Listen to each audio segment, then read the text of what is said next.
Bonjour tout le monde. Alors l'année 2025 va bientôt s'achever pour laisser place à l'année 2026. J'espère que l'année 2026 sera meilleure. De toute façon, ça ne peut pas être pire que ces 3 dernières années. Voilà. Donc depuis 2023, une année, presque toute l'année, maladie. Et à l'approche du cancer, décès de mon compagnon et décès de mon papa.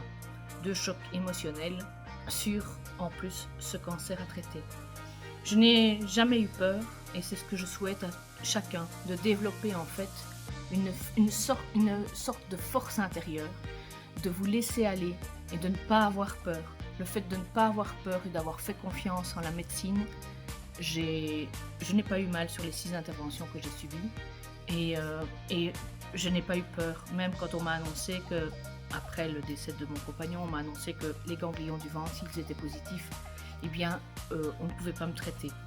Donc, on a fait une biopsie du psoas. Voilà, ça a été. J'ai encore quelque chose dans le poumon gauche, qui est un résidu du cancer du sein, qui est dans le poumon, qui a tendance à réagir au produit. Pas encore une métastase, mais ça ne le sera jamais. Voilà, jamais eu peur. Oublie totalement de « Oh, vous allez avoir les résultats dans 10 jours ». J'oubliais. J'ai toujours combattu avec le sourire, et c'est ce qui fait que certaines personnes, en me regardant, se disaient elle est malade, elle n'est pas malade. Même atteinte du cancer, j'avais le sourire. Même pendant les opérations, j'ai chanté, j'ai rigolé avec les médecins. J'étais totalement dans un monde où voilà, je laissais faire la médecine, et moi, je délaçais mon corps. Et donc du coup, sur ces 6 interventions, je n'ai pas souffert du tout. Si vous avez l'annonce d'un cancer, prenez le recul, écoutez votre corps, et surtout, n'ayez pas peur. La peur active le cancer. S'il vous plaît, n'ayez pas peur. Prenez du recul. Je vous assure que j'ai su combattre en étant toute seule à la maison. Les réseaux sociaux ont été pour moi comme un médicament naturel. Le faire de faire des vidéos, le faire d'aller vers les autres, ça a été pour moi quelque chose qui m'a franchement aidé. Je sais que j'ai aidé plusieurs personnes aussi avec mes vidéos, donc merci de m'avoir écouté, merci de m'avoir vous m'avez boosté comme on s'est boosté l'un et l'autre, et j'ai trouvé ça chouette. Malheureusement, il y a toujours des gens qui n'ont pas compris, mais voilà, ce n'est pas beaucoup de gens qui sont venus vers moi. Voilà, maintenant ça parle peut-être derrière.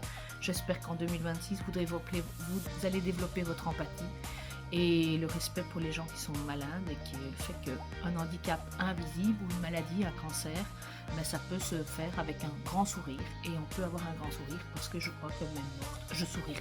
Oui, je sourirai, parce que peu importe ce que je traverse, moi je souris, c'est comme ça. Même quand on m'engueule, parfois j'ai tendance à sourire, c'est nerveux. Donc voilà.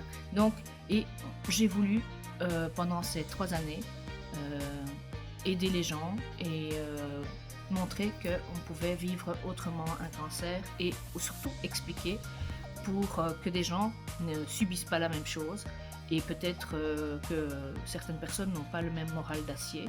Donc je ne souhaite pas ces 3 années à d'autres personnes. Le corps est complètement à l'abandon, les muscles sont complètement lâchés, votre humeur émotionnelle est difficile à gérer, vous avez tout le corps qui lâche. Donc s'il vous plaît, pour l'année 2026, si vous n'êtes pas malade, prenez soin de vous, prenez soin de votre corps a besoin de se recharger.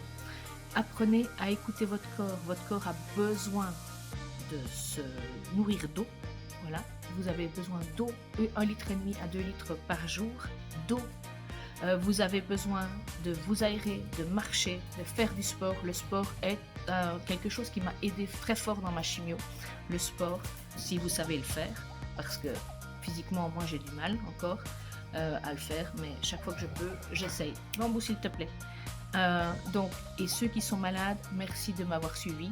Et ceux qui traversent maintenant le cancer, ayez foi en vous, croyez en vous, n'ayez pas peur, foncez. Et voyez, comme sur ma tasse de mon café, comme sur mon mug, ça va vous faire traverser des choses intérieures, extérieures, et vous allez devoir travailler. Et s'il vous plaît, apprenez que vous devez travailler, que toute maladie a un sens dans votre corps, et que vous avez un pouvoir dans votre cerveau qui fait que vous pouvez avec bien sûr la médecine. Je ne dis pas qu'il ne faut pas prendre la chimio, je ne sais pas si, voilà, moi j'ai pris la chimio, j'ai pris des médicaments l'hormonothérapie qui aussi m'attaque énormément. Donc j'ai beaucoup d'effets secondaires de la chimio, du syndrome des nerfs dans l'os, du lymphœdème, du lipœdème, que je suis en train maintenant voilà, j'ai déjà perdu 2 kilos. Donc j'actionne là-dessus. Donc s'il vous plaît, gardez le moral, quoi qu'il vous arrive, petite chose, grande chose, traversez-le. Si vous avez des gens toxiques autour de vous, vous éjectez. Si vous avez quelque chose qui ne vous plaît pas, vous éjectez. Si vous avez un emploi qui ne vous plaît pas, vous éjectez. Vous travaillez sur vous-même, vous apprenez à vous recharger, vous apprenez à bien vous entourer et surtout vous apprenez à vous aimer, à regarder, parce que beaucoup de gens n'arrivent pas à se regarder et à s'aimer. La première chose, c'est s'aimer et envoyer de bonnes ondes dans votre corps. Chut, Mambou, s'il te plaît. C'est le plus grand souhait pour 2026. Apprenez à vous aimer. C'est la base et les petits bonheurs, le bonheur, c'est vous qui le créez. Même dans ces 3 ans de maladie, j'ai eu des choses fantastiques, j'ai eu des choses, voilà, je n'ai pas eu que des malheurs, j'ai eu des choses fantastiques, j'ai rencontré des gens magnifiques, j'ai fait des choses super sympas et voilà, c'est vous qui transformez un moment négatif dans votre vie, c'est vous qui le transformez. Vos peurs, vous pouvez, soit vous vivez dans vos peurs et vous vivez comme ça, mais alors il ne faut pas vous plaindre, soit vous traversez vos peurs, vous osez, vous affrontez et vous voyez ce que de bonnes choses peuvent arriver. Et je vous assure, je vous souhaite en 2026 d'affronter vos peurs, de bien relaxer votre corps et surtout de vous aimer, de faire les soins. Voilà, mammo pour les femmes, gynéco, mammo, c'est important. Parfois ça vient quand justement on ne fait plus de mammo. Moi je faisais plus de mammo depuis le Covid et c'est évidemment comme ça que c'est arrivé. Et ce sont mes mains qui brûlent H24 depuis 3 ans. Qui m'ont permis de faire un PET scan et qui ont révélé le cancer. Sinon, je ne serais plus là ce Noël-ci. Normalement, je ne devais pas être là. Emmanuel, ça veut dire Dieu avec nous, c'est le jour de Noël. Donc le 25 décembre, c'est ma fête. Eh bien, cette fois-ci, je pourrais la fêter. Et parce que beaucoup d'entre vous ont été faire leur mammo comme j'avais demandé pour ma fête. Voilà. Et vous savez quoi? Des Noëls, je vais en passer, mais plein. Alors, le moral, quand ça ne va pas, dites-vous des choses positives. Voilà, je vous embrasse bien fort et je vous souhaite tous une vie magnifique. Bisous. Joyeux Noël, bonne année, joyeuse Pâques, tout ce que vous voulez, mais je serai là pendant longtemps. Salut!